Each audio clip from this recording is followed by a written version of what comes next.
Perkenalkan, nama saya Veronica Dibianti Benediktus. Saya merupakan mahasiswa aktif semester 3 dari Prodi Ilmu Administrasi Negara, Fakultas Ilmu Sosial dan Ilmu Politik Universitas Nusa Cendana. Nah, di kesempatan kali ini kami akan membahas mengenai topik yang sangat penting dalam kehidupan sehari-hari, yaitu mengenai berpikir sesat atau kesesatan berpikir. Nah, jadi di sini kita akan membahas apa sih yang dimaksud dengan kesesatan berpikir, kemudian mengapa kesesatan berpikir atau kesalahan berpikir ini sangat berdampak bagi kehidupan kita sehari-hari, misalnya seperti berargumen, bertindak, dan mengambil keputusan. Kemudian bagaimana kita mengenali dan menghindari kesesatan berpikir ini. Di video kali ini saya tidak sendirian. Di sini saya ditemani oleh kakak narasumber yang cantik di sebelah kanan saya. Silahkan diperkenalkan diri. Hai, nama saya Christina. Saya dari Fakultas Keguruan dan Ilmu Pendidikan, jurusan Pendidikan Bahasa Inggris. Oke, baik. Sebelumnya terima kasih atas partisipasi untuk video penjelasan kali ini. Oke, baik, jadi langsung saja kita masuk ke pertanyaan pertama, yaitu mengenai apa yang dimaksud dengan kesesatan berpikir menurut pendapat dari kakak Christina. Silakan. Oke, baik, terima kasih.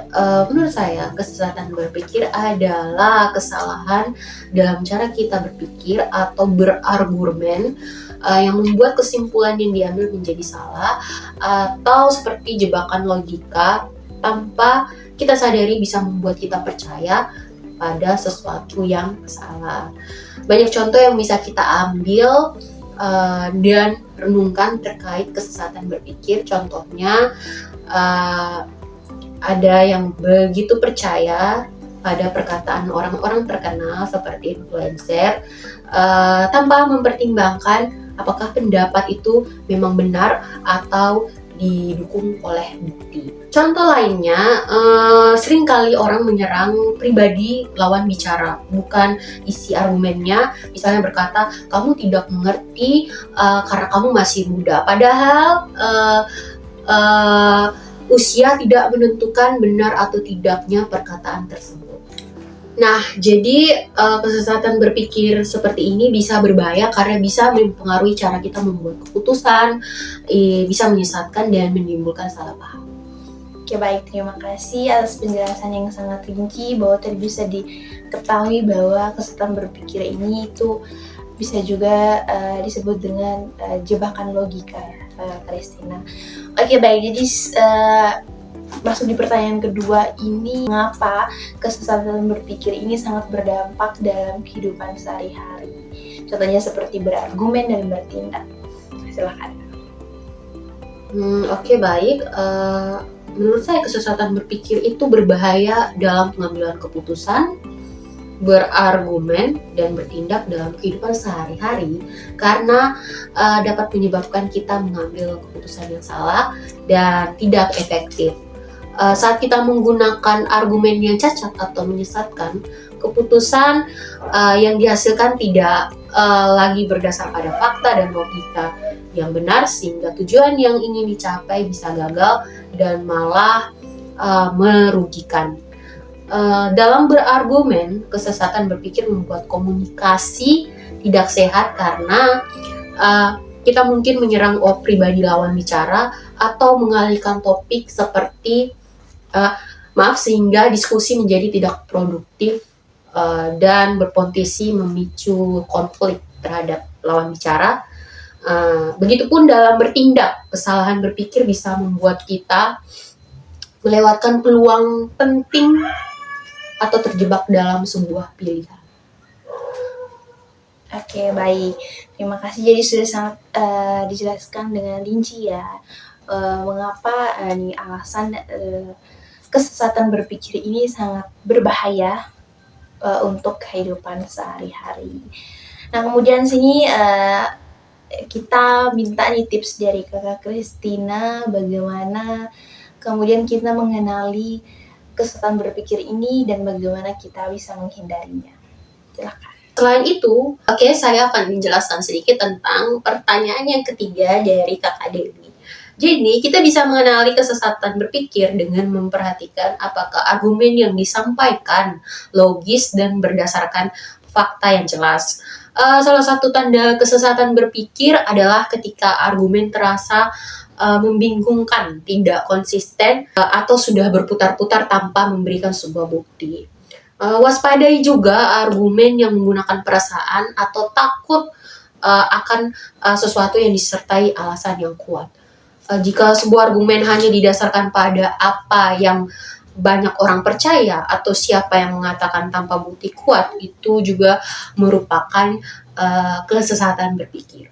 Latihan berpikir kritis dan membiasakan diri melihat masalah dari berbagai sudut pandang akan membantu kita lebih mengenali kesesatan berpikir dalam kehidupan kita sehari-hari.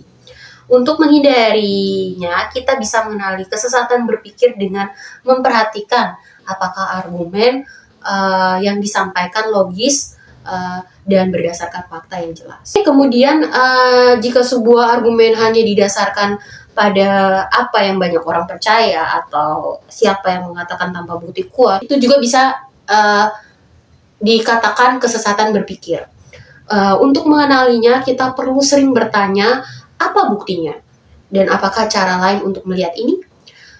Dengan cara ini, kita bisa mengevaluasi argumen secara objektif dan menghindari kesalahan dalam berpikir. Oke, baik. Jadi saya di sini akan menambahkan mengenai jenis-jenis kesesatan berpikir. Jadi yang pertama itu ada false dilemma. Jadi dia munculkan pilihan seolah hanya ada dua opsi yang saling bertolak belakang. Padahal bisa ada alternatif lain yang tidak dipertimbangkan.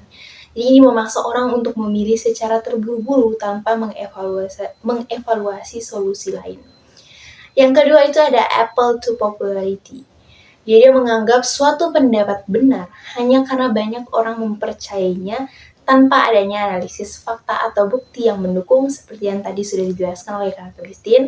Yang ketiga itu ada gambler's fallacy. Jadi kesalahan beranggapan bahwa hasil peristiwa acak masa lalu itu mempengaruhi hasil berikutnya.